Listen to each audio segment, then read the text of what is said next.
All right, a very good evening to you from wherever you're watching us. Trust you're doing well on this second day of May 2023. Much has happened in the country and we are here to bring you up to speed with just that. But first, the headlines.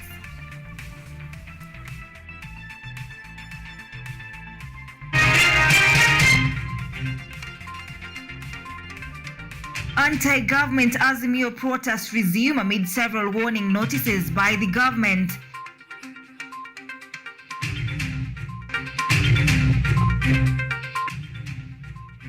Win for Pastor Ezekiel as court declines police request for 30-day detention. 6 more affiliates arrested for investigations. Bipartisan talks still at a halt as Azimio demands removal of Aden Canaan from Kenya Kwanza bipartisan team.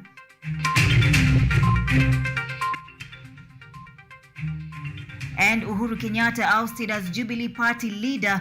Murang'a Member of Parliament Sabina Chege takes over.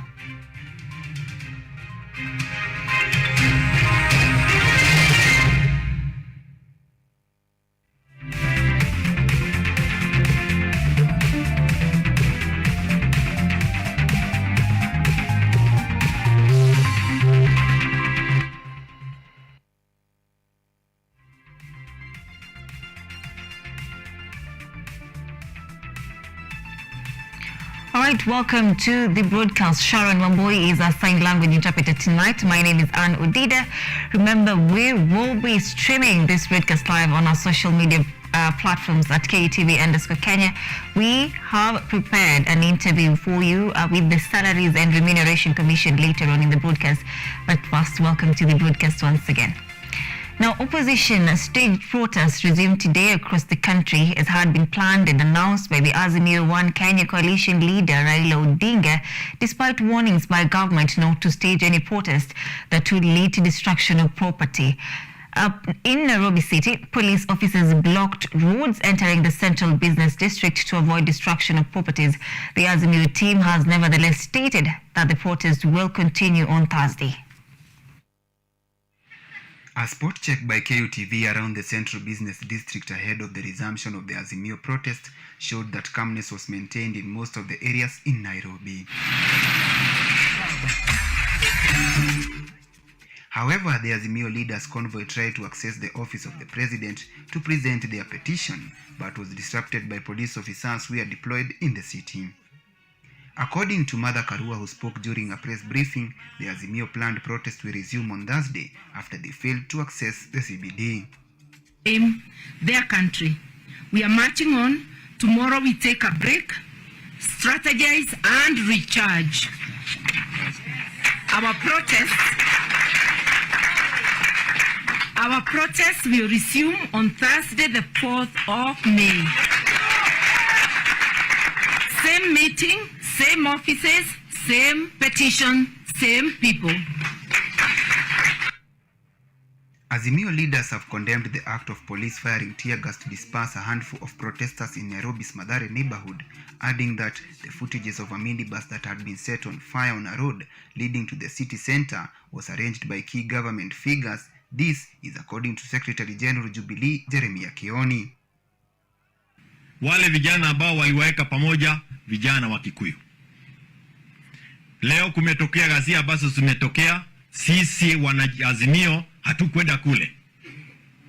Huo halibu umetokea ni wale vijana ambao walisanywa jana usiku. Nataka kusema hivi kwa sababu tumekuwa kwa hii safari kwa muda. Ligadi, Moses Kuria, Ichungwa, Didi na the side chicks akina Sabina na Kanini. Wakenya wajue hawaogei kwa miamba ya Wakikuyu. The coalition also claimed that security officers frustrated their bid to present petitions to 4 government offices as intended. The coalition intended to present petitions to the Office of the President, the National Treasury, the Independent Electoral and Boundaries Commission (IEBC), as well as the Public Service Commission. Now coming back to the central business district, Peace has been witnessed all day, with police officers seen to work tirelessly to ensure that peace and order is maintained in the CBD, this being the 6th Azimio planned protest in Kenya. Edward Nyamo, KUTV. Now, businesses in Nairobi's Central Business District was as usual today as Azimio protesters took to the streets for the 6th time. However, business persons have lamented over lower turnout of buyers, which they say has been brought about by the protestation. Their concerns have been directed to the two conflicting parties, that is the ruling government and the opposition, to arrive at a consensus in order to put an end to the protests which are paralyzing their business. Business owners around the CBD are today counting losses following the resumption of the Azimio protests. Although the situation remained calm in the heart of the city, some of the streets were seen to be deserted while business owners complained about lack of customers as a result of the tension caused by the protests. Noah Simiyu, a bodaboda rider, explained his reason of running his business today amid the anti-governmental protests. Nimefungua biashara kwa sababu one, I trust my government. Na president ali promise he will protect properties na businesses, and mine is also a business. It fits my people. The only difference is kwamba yangu ni we tunafanya hand to mouth, you know? What you earn is what you eat today. So ilibidi watoto lazima wakule jioni at the end of the day. In addition, Noah urged the president as well as the Azimio coalition leader Raila Odinga to have a sit-down so as to permanently solve the situation for the sake of the economy. Huyu rais hawezi kataa kuchukua simu ya Raila, na Raila hawezi kosa namba ya president. Hata si lazima atembea in the State House. He can explain himself to the president just vizuri. The president will hear him. This president is a human being. And he has also been in opposition wakati wa Kivuitu. They will speak. So wacha tu jaribu na emissaries kama atatuma waongelee huko. Hii majina ya maandamano haisaidii. On his part, Albert Toyet, a small businessman in the CBD, stated that his business incurred losses today as there were no customers. Toyet also urged the president to ensure that their businesses are protected during the protests. Ya maandamano tuseme kama wa customers hawatakuwa because of demonstration. There is no customer. So when there is no customers, your business is entirely affected. With the protests expected to continue next week, the fate of business operations amid the demonstrations remain unclear, and its stability depends on successful talks between the opposition and the government. With this being the first day of the second phase of the Azimio protest, businesses in the CBD continue as usual. And although many of them remain closed, Kenyans still hope that the government will keep their promise of protecting their businesses. Ruth Wanjiru for KUTV. Now, away from that, Shanzu Senior Principal Magistrate Joe Omido has directed Pastor Ezekiel Odero to spend 2 more nights at Port Police Station in Shanzu since the hearing has been pushed to 4th May 2023. However, Pastor Ezekiel has filed an application seeking to stop his 30-day detention. In his affidavit, Odero says that there is a pressing need of arresting the delivery of the ruling. Pastor Ezekiel Odero will spend 2 more nights at Port Police Station. This is after Shanzu Senior Principal Magistrate Joe Omido ruled that this case will be heard on May 4th, but the court has then allowed police to detain him for 7 days. The followers of Pastor Ezekiel have been praying outside the court while waiting for the hearing, where lawyer Cliff Ombeta and Danstan Omari took part in defending him in court today. Pastor Ezekiel has been arrested from 27th April following an accusation of being an accomplice of Pastor Mackenzie, where Ezekiel was connected with mass killing witnessed at Shakahola. Last Friday, Odero was arraigned before Shanzu Magistrate Court, where the prosecution has pleaded that Pastor Ezekiel should be detained at Makupa Police Station for a period of 30 days so as to enable the investigation team to complete investigations and submit the police file to the DPP for review. Now, Now, Pastor Paul Mackenzie has been rearrested together with his 6 accomplices after he had secured a release. His wife, Rhoda Maweu, was also arrested at their house in Mtwapa alongside her aunt on Monday night. The investigation team claims that they are persons of interest in the ongoing investigations as human activists in Kilifi County demand answers on the horrific Shakahola massacre. The controversial Pastor Paul Mackenzie has been rearrested together with his 6 accomplices after the court ruled that the matter should be handled by a specific court at Shanzu Law Courts in Mombasa. Rhoda Mumbua, who is Pastor Paul Mackenzie's wife, was also arrested in Mtwapa alongside her aunt after the police found several incriminating messages on the pastor's phone exchanged with the wife. Investigators believe that she played a major role in recruiting people in the cult since she was involved in the final decision-making on behalf of the church.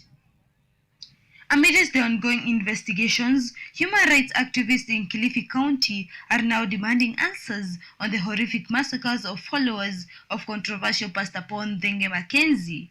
Kuna maswali mengi ambayo serikali ama hayana majibu na hatujui kama serikali itaweza kutujibu, lakini swali la kwanza wananchi wanauliza ni hawa watu tangu 2022 ambao tunaambiwa kwamba hii hali ilianza. Je, kule sehemu za Shakahola hakukuwa na vitengo vya serikali? Wazee wa nyumba 10 walikuwa wapi? Wazee wa mitaa walikuwa wapi? Marceline Kadi, an activist, said they are saddened by what transpired in Shakahola, where women and children were forced to starve to death. Mambo yale yanayotendeka Shakahola yametutamausha sana kama wakereketwa wa haki za kibinadamu. Tumeona kwamba kuna wale wa mama ambao wameenda kule na wamelazimishwa kufunga hadi kufa. Ninavyojua mimi, amri moja katika Biblia inasema kwamba usiue. Sasa sisi wa mama tunashangaa na tuna uchungu kwa sababu tunajiuliza ni Mungu yupi yule ambaye amepelekea mpaka hawa wa mama kufunga na kufikia mauti yao. Over 110 bodies have been exhumed in Shakahola forest. The pastor is now in custody as post-mortem examination on the bodies continues in order to determine the cause of death. Celestine Wandia, KUTV. Nominated Member of Parliament Sabina Chege has been appointed as acting Jubilee Party leader through a statement released by East African Legislative Assembly member Kanini Kega. In a statement dated May 2nd, Kega claimed that former President Uhuru Kenyatta ceased to hold office in March 2023 and that the Constitution does not allow a retired president to hold office in any political party for more than 6 months. The statement reads, and I quote, "By operation of Section 6, subsection 1 of the Presidential Retirement Benefits Act, the former party leader Uhuru Kenyatta ceased to hold office as Jubilee Party leader in March 2023. The office of the party leader is hereby declared vacant and Sabina Chege will be the acting party leader of Jubilee." Kega says that the party leader misconducted himself by purporting to make official communication on behalf of the party constitution. He added that any communication from him has no legal weight and cannot bind the party.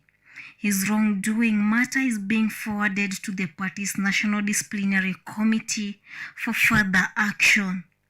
The division came barely a week after some Jubilee Party members supporting Jeremiah Kioni and others rooting for Kanini Kega engaged in fights. Dorothy Musioka, KUTV.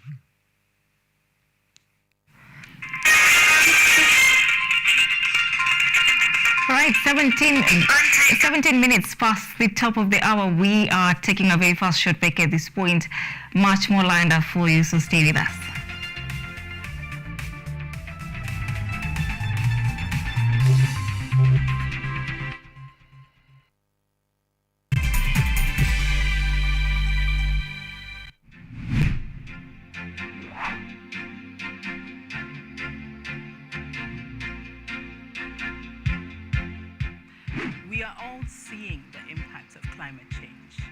In Kenya, for example, the frequency of the floods is becoming more and worse.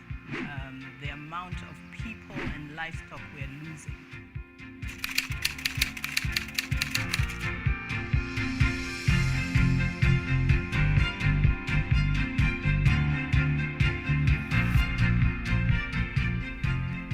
The level we need to go is a level where the normal mwananchi and also the government stakeholders can uptake these solutions. Those small acts multiplied by millions of us will help make a difference in the world at the end of the day. It's just a slight behavior change that we need, and you'll find that it serves us a bit more than you put in. And that's the goal. We want to live a better world than we found. Because at the rate we are going, it's dire.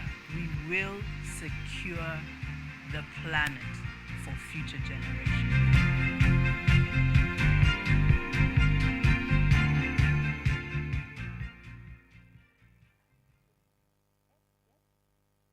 Welcome to Children's Corner. Welcome to Children's Corner. Children's Corner.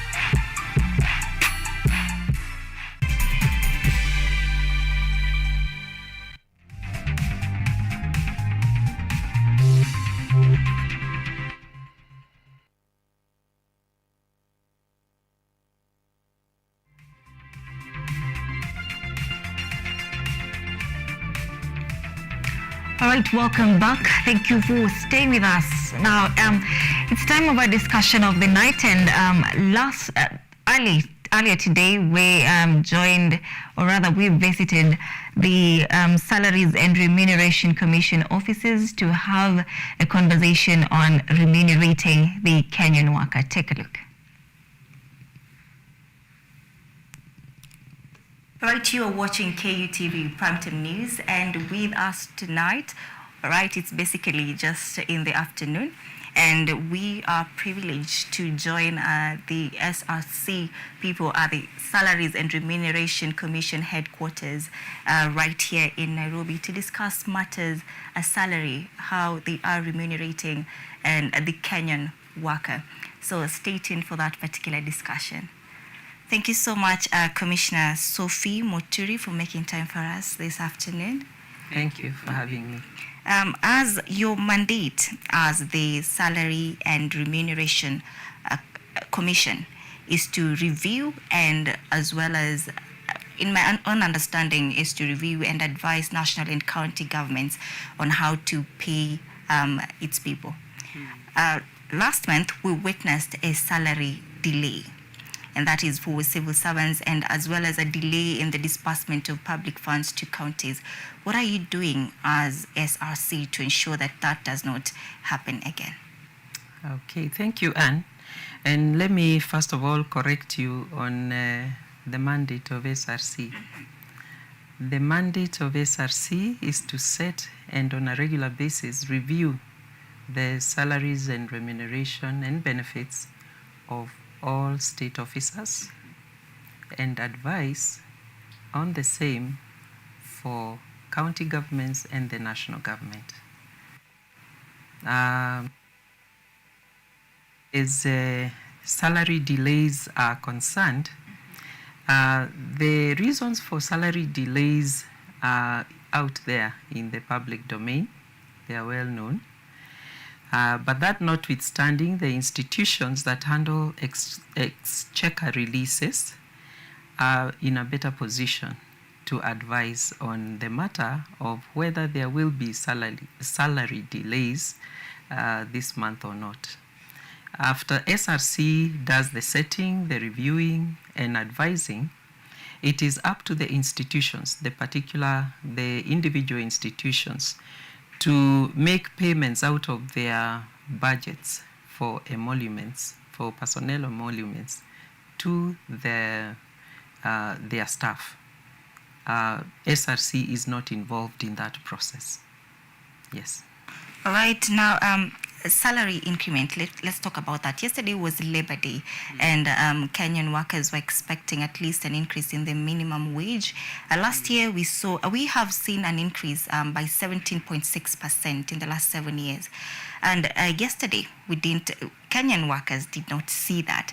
And I understand that your salary structures, the new salary structures for SRC, are expected to be issued in June. Yes. Should Kenyan workers be hopeful for an increase? First, Anne, let me indicate that we have a 4-year review cycle. We review salaries every 4 years. And a review does not mean an increase. It can be a stay. So when reviews are done, you don't know where they will go. Now, for this time, we are in the 3rd remuneration review cycle since SRC was set up. We have already had 2 cycles. Now, when the 3rd cycle rolled in, COVID rolled in as well. And that meant that for the first 2 years, we had to freeze any upward increase of remuneration. And it's understandable because of the circumstances that prevailed in our country and the world over. Right now, the reviews are being done for the last 2 years of that 4-year review cycle. And advice, as you rightly say, will soon be issued. And I would want to ask that Kenyan workers wait until the information is given out officially. Okay. Yes. Now, at the interview. Sorry for that. President Ruto yesterday noted that there is need to harmonize salaries to ensure equal pay for each work, and that is the public sector and the private sector. How possible is it to implement the move to have a policy change? I would want to say the following. The public sector and the private sector all work in Kenya. Decisions made on either side will affect the whole country.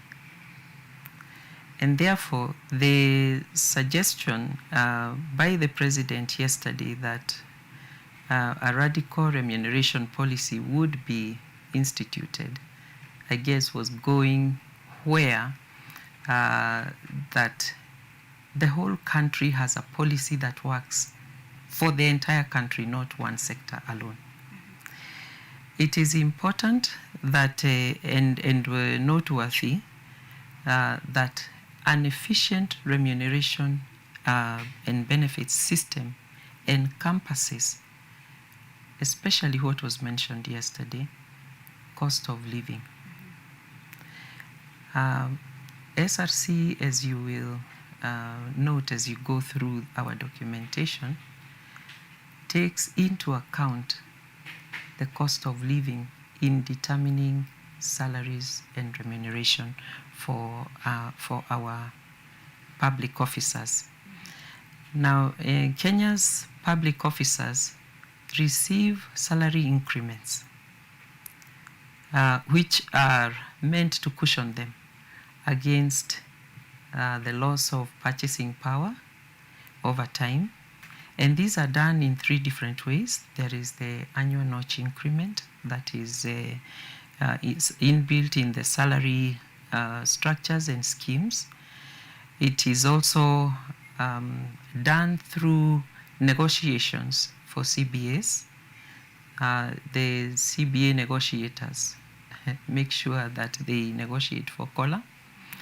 And then there is also the salary structures that reflect both job evaluation and market trends. Now, with all these in place, the Kenyan worker is not going in any way to be left out of,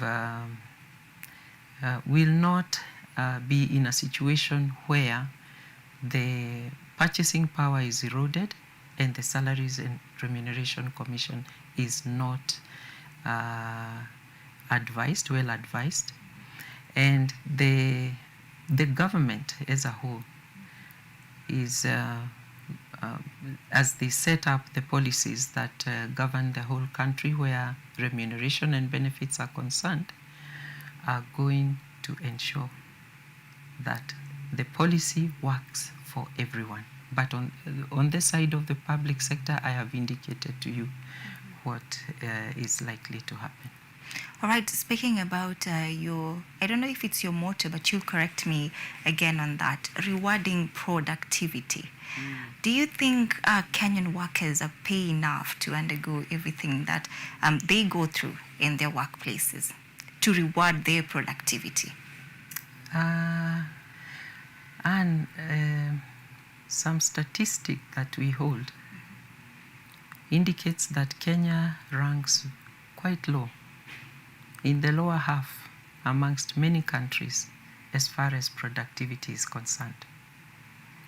That is not good, and I think you heard the president mention it yesterday. So we have some way to go, where the Kenyan worker needs to ensure that they observe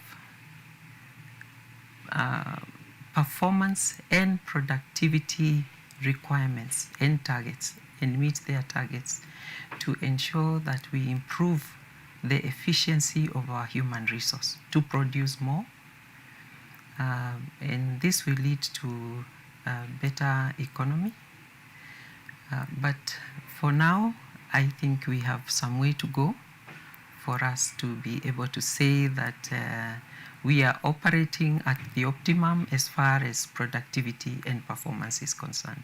What we have done, and if you look at our principles, the principles that guide pay determination, one of the principles is that SRC needs to consider productivity and performance in pay determination. Now, what we have done as a commission is to develop and launch a framework for recognizing productivity and performance in the public service. This was launched recently and is being rolled out in the public service. It may take a little time, but it is being rolled out so that there is recognition of performance and productivity when the targets for these two are met by our public servants. Now, what we expect is that when you recognize an employee for their productivity and performance, you have better retention of the employees, you have better productivity, you have efficient use of resources, and that in the end will mean that the country has more resources to put to other things.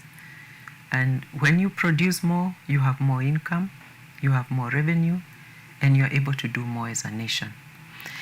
And what we are will be expecting as the framework is rolled out is that the employees will be better motivated, and this will lead to better services being offered, better quality goods being produced, and we would want that every institution embraces this productivity and performance framework to ensure that the whole country grows together. And even in the private sector,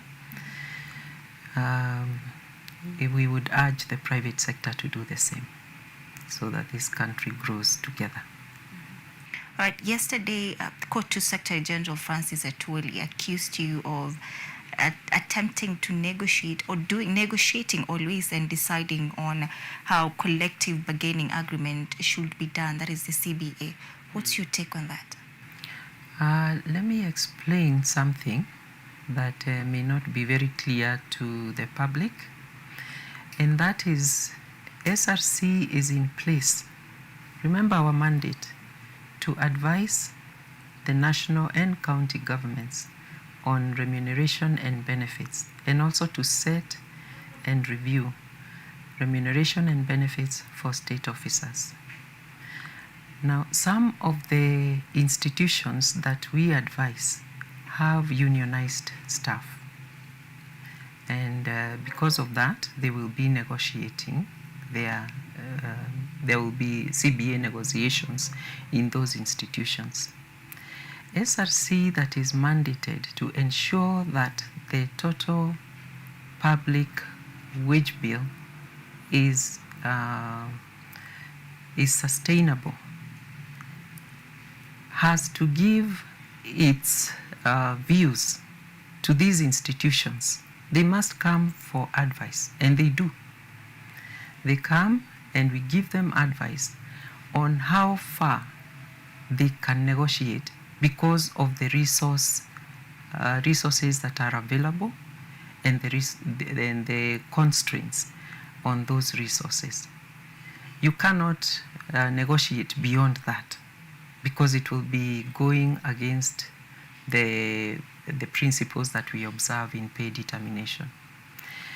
So what the institutions do, they will come to us and ask us for what we call the beacons, and we give them the beacons for negotiation as the institution mandated to ensure that we do not go beyond certain levels. The institutions will then go and negotiate, and once they have negotiated, they will come back to us so that we are sure that what they have negotiated is within those the parameters that were advised. Sometimes, unfortunately, they are beyond, and we have to indicate that they cannot go beyond. So maybe that might be where there is a lack of understanding of our role. We do not negotiate. That you need to know. We do not negotiate with the trade unions.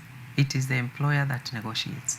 All we do is provide the employer with the beacons within which they can negotiate.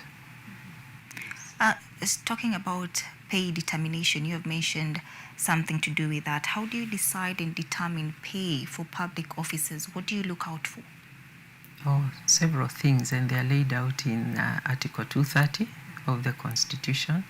There are principles that SRC has to use as a guide in setting, reviewing, advising on remuneration and benefits. And these include the need to ensure that the total public wage bill is sustainable. That's one. The other one is to ensure that public institutions are able to attract and retain the requisite skills they need to carry out their functions. We also look at transparency and fairness as a principle to ensure that what is being advised is transparently advised, and if you want to know state officer remuneration, it's in the public domain. We put it out there and gazette it. And then there is consideration. We must recognize productivity and performance, and that's why I was telling you we have now launched the framework that we link the productivity and performance and the reward for achievement of the targets that will be set. Other things that we also look out for is, are we compliant with the laws? Are we in tandem with the government agenda? Yes, let me leave it at that.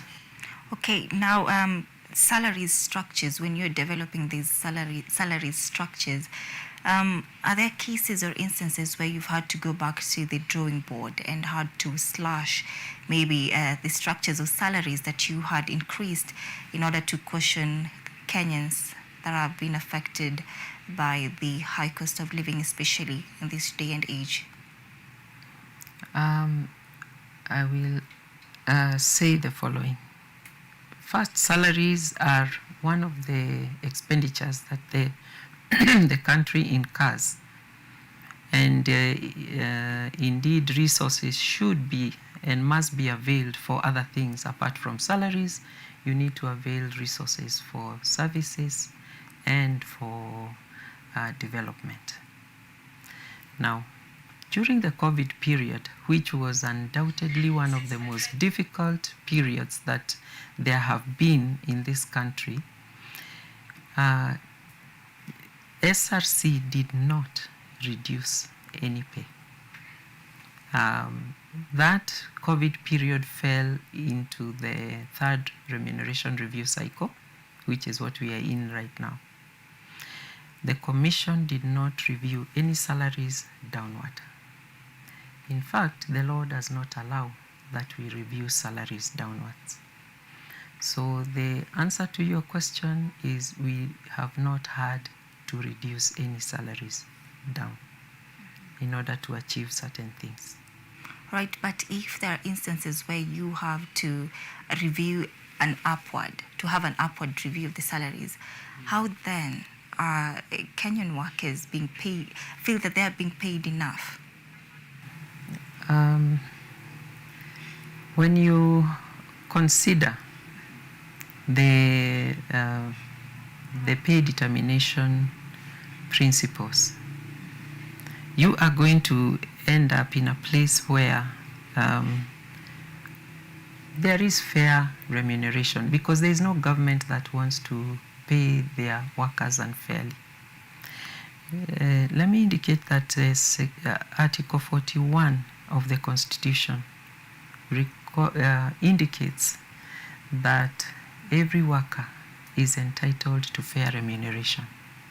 And for SRC to carry out its work, that is one of the most important things we must look into, is what we are advising is it fair remuneration? Now, SRC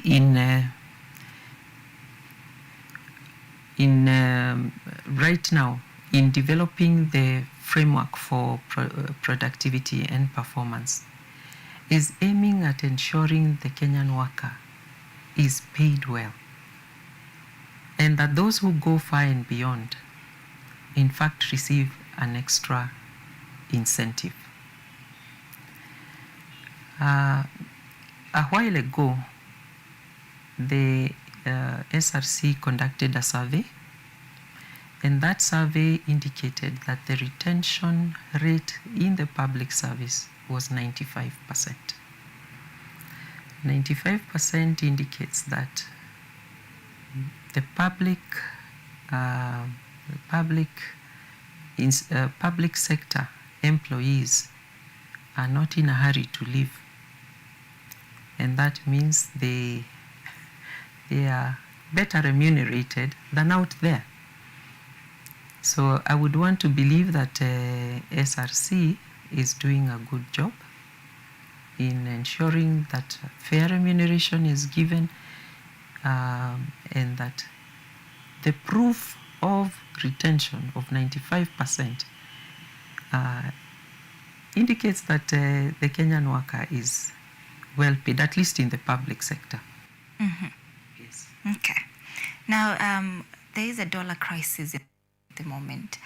Should this, is this going to affect in any way the new structure that will be released in June by the SRC? What the dollar crisis has done is to aggravate the cost of commodities like fuel, and in turn affected the cost of production and cost of doing business, and in the end affected the what mwananchi will have left in their pocket. What happens as a SRC sets and reviews remuneration?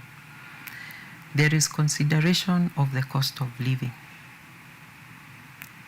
And what is going to happen is as the reviews are done, the cost of living will be considered, and therefore at that time it will be taken into account. However, I would like to add that the government is continuously putting in place measures to mitigate the dollar crisis, the effects of the dollar crisis, and to minimize its impact, and even to reduce the period that impact lasts. So it is our hope that it is not going to be a long-term issue, and therefore the Kenyan worker will not be unduly affected by this dollar crisis over a long period. However, SRC considers the cost of living as we review, as I have said, and therefore they will not be ignored. To be taken into account. But Commissioner, there are claims that SRC is favoring state officers as much when it comes to salary review. What would you say about that? Salary review? Salary reviews are done out of surveys that we do. When we set up salary structures, they are informed by objectively obtained data. It is obtained, it is analyzed, and it is used to come up with salary structures. We do surveys locally, and there are surveys that are done on benchmark jobs out there internationally. All those inform the salary structures that are set. So I would want to dispute that there is any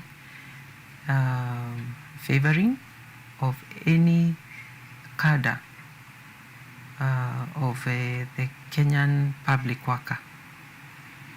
We do our work objectively, and it is informed by research and analysis. Yes.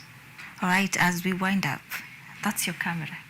I want you to tell us what measures are you taking to ensure that the Kenyan worker feels seen and motivated when it comes to worker matters pay. Okay. Yes, thank you, Anne. What we have done at SRC, and that is the latest thing that we have done, is to develop and launch a framework for productivity and performance in the public service. And this, this is in addition to a regular salary. The employee will be receiving extra income in addition to their salary, as long as they achieve their productivity and performance targets. Now, that recognition should go a long way in ensuring that these employees feel that their efforts are recognized and appreciated and rewarded. Now, the other thing that SRC does and has continued to do is what I mentioned earlier. The 4-year review cycle ensures that every 4 years we are able to review the circumstances under which the Kenyan public worker works, and that the salary and remuneration and benefits respond to the circumstances 4 years later. So, Anne, in addition to what I had said earlier concerning the survey that we did, I think the Kenyan worker in the public service is well taken care of. All right, there you have it. We will leave it to you to decide and to tell us if indeed you feel well taken care of, as Commissioner Sophie Muturi says. Thank you so much for hosting us this afternoon. We appreciate being here at your headquarters. You're most welcome. Come again and again for different topics. Of course, thank you. All right.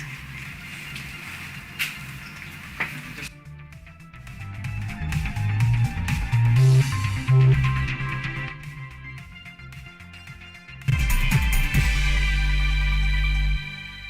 Are you an aspiring media practitioner, a graduate, or you just want to advance your skills in television production? Then welcome to Kenyatta University, where education meets innovation. KUTV, the premier university television station in Kenya, is now offering short courses in TV studio, field technical operations, and video editing. Through these courses, you will acquire hands-on skills on camera operations, media production, lighting techniques, audiovisual editing, and sound and visual control, and how to operate key equipment in modern TV control room.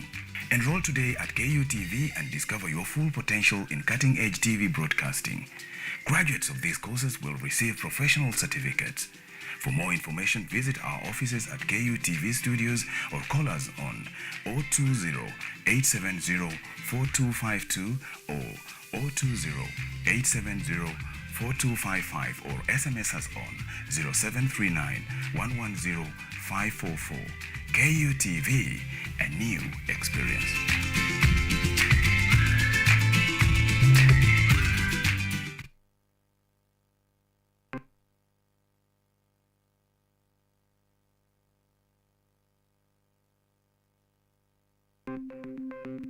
Maelfu na maelfu ya wahamiaji wakiwa na watoto kutoka nchi za Amerika ya Kati wanaendelea kuwasili kwenye mpaka kati ya Marekani na Mexico. But folks, I'm going. Thank you very, very much. I appreciate it. Thank you. Ni habari kutoka pembe zote duniani. Pepo pasi kukufuku. Pepo pa ni idea. Sazidi ananyonya, hanyonyi vizuri, anakuwa hayuko comfortable. Jeshi la Jamhuri ya Kidemokrasia ya Kongo linapambana na waasi wa ADF.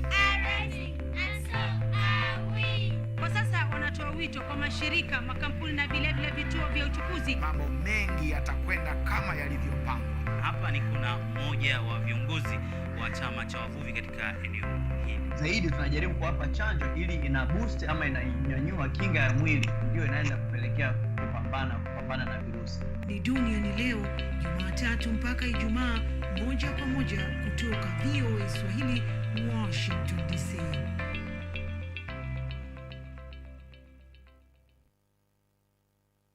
Hapo kamatia nyama kwani ni pebia da maisha ni haya mwanaume ali da sielewi yani hata neno moja yani tunasikia maboko likolo yani ukiniangalia tu huyu mwamba huyu anafiti sehemu fulani wewe ni wewe inakaa. Without your love, I can't move on. Yo, that's our boy Rhino the Don. Keep watching and listening to KUTV.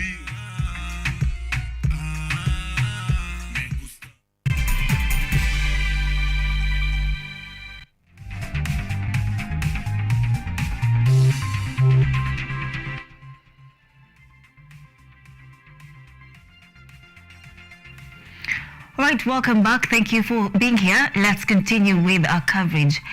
Now, Deputy President Rigathi Gachagua has bashed Azimio la Umoja One Kenya leader Raila Odinga for resuming the Azimio protest today, an action he says is not meant for the goodwill of Kenyans. The DP, however, says that the government is prepared to face Odinga and that his threats to continue with the protest will not deter the government in any way.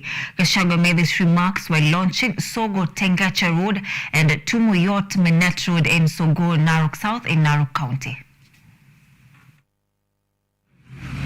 While launching the upgrading of Bokoyot, Mareniwa, Kipkuret, Sogo, Tengecha and Tumoyot Menet Road in Narok South, Narok County today, Deputy President Rigathi Gachagua said that opposition leader Raila Odinga has settled on resuming protest and not ready for talks.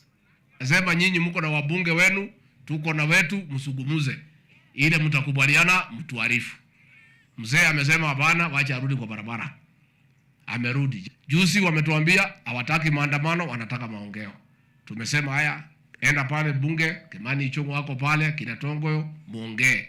Mimi na rais tuko busy kwa kazi ya maendeleo. The DP, however, reiterated that the government will not be thwarted by Odinga's threat to continue with the protest. He said that the protests are a threat to the nation and that the government is already prepared to deal with Odinga in any way. Sasa leo wamefika pale Ngong Road, wameanza kuchoma mabasi. Naye tumewakalia saa hii. Tumewakalia na tunangoja mzee mwenyewe. Hajatokea, tunangoja. Gachagua assured the Roko resident in Narok South that the government is determined in ensuring that the already launched road is constructed and that the government has prepared the respective contractors to keep the project in progress. Ili rais ametuweka pamoja, tumeanza kutafuta pesa.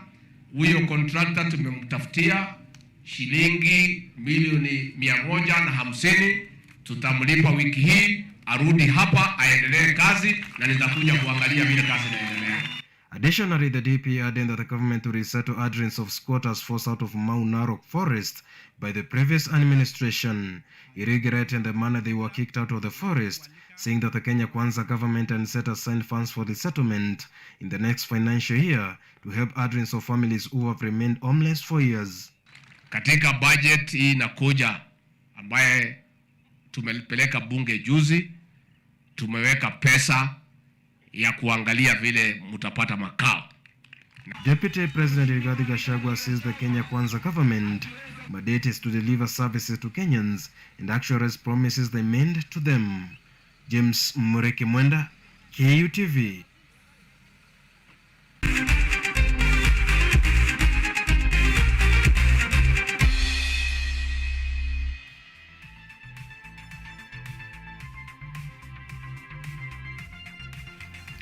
Now, in the world of sports, the Kenya Under-20 rugby team Chipu skipper Laban Kipsang has said they must improve in defense and ball handling ahead of the Junior World Rugby Trophy tournament to be held in July this year. Kenya's Chipu lost 28-7 against Zimbabwe in the Bathurst Cup final played on Sunday at Nyayo National Stadium. Kipsang has said that missing tackles in the build-up to the 4 Zimbabwe tries was their major undoing in an entertaining final under a heavy downpour at Nyayo Stadium. The Junior World Rugby Tournament will be held from July 15 to July 30th in Nairobi.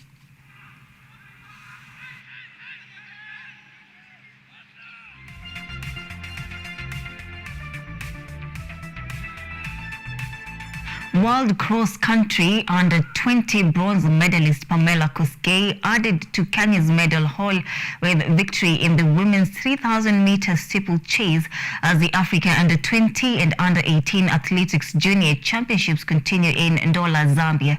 World cross-country under-20 silver medalist Reynold Kipkorir also added the continental 1,500 meters gold medal after finishing in 3 minutes and 33 seconds.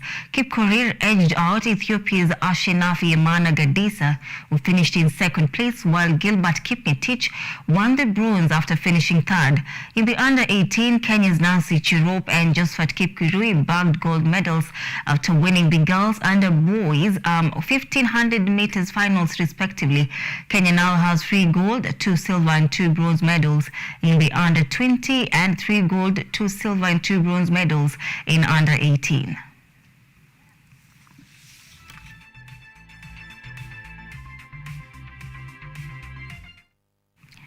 And finally, Arsenal will look to bounce back after humiliating 4-1 defeat to Manchester City in the English Premier League when they welcome Chelsea in a London derby clash at the Emirates Stadium from 10 p.m.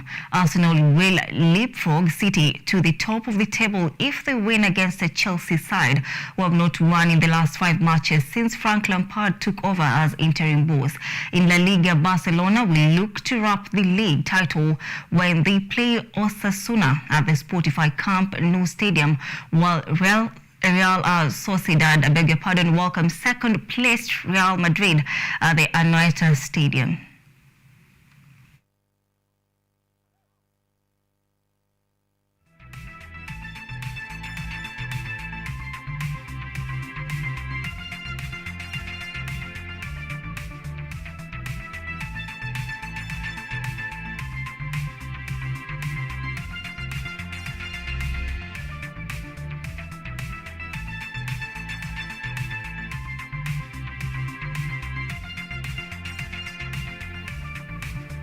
All right, that's a wrap for KUTV Prompton News. Many thanks indeed for keeping us company. Be sure to stay tuned and look forward to for subsequent bulletins. That is tomorrow. You'll be joined by Dennis Omondi for Mizizi Habari and Joseph Kess for Prompton News. See you next week, inshallah. My name is ODIDA. Our sign language interpreter tonight is SHARON. WAMBUI. Have yourself a good night.